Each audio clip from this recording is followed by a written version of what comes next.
আসসালামু আলাইকুম গাইস, আশা করি তোমরা সবাই ভালো আছো। আলহামদুলিল্লাহ আমিও তোমাদের দয় ভালো আছি।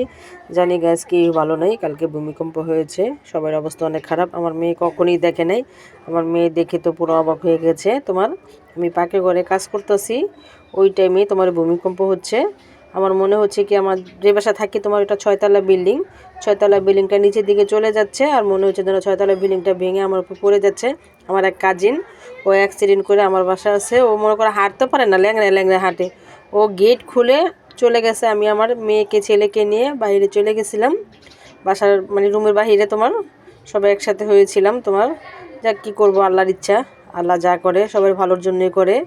গাইস আলহামদুলিল্লাহ আমাদের এলাকায় বিল্ডিংগুলো কিংবা বাসা বাড়ি সবই ভালো আছে। আমাদের বাসা থেকে 5 মিনিট দূরে ওইখানে একটা বিল্ডিং কাইত হয়ে গেছে। 10 মিনিট বাসা থেকে দূরে ওইখানে একটা বিল্ডিং কাইত হয়ে গেছে, অনেক বিল্ডিং ফেটে গিয়েছে। তো আলহামদুলিল্লাহ আমাদের এলাকায় অনেকগুলো বিল্ডিংই ভালো আছে, কোনো সমস্যা হয় না। গাইস কি বলবো, আমার বয়সে আমি কখনো এরকম ভূমিকম্প দেখিনি। আমি অনেক ভূমিকম্প হয়েছে দেখেছি, কিন্তু এরকম কখনোই দেখি নাই। বাংলাদেশে এই প্রথম অনেক বড় করে হয়েছে। যাক, আশা করি সবাই ভালো আছো। তোমাদের সাথে কথা বলতে বলতে আমার রান্নাটাও প্রায় একদম শেষ। হয়তো বলবা যে ভূমিকম্প হওয়ার কিছুক্ষণ পরেতে ভিডিও দিচ্ছেন, কি করব গাইস, কিছু করার নেই। ওটা আমার আগে থেকে বয়স দেওয়া ছিল।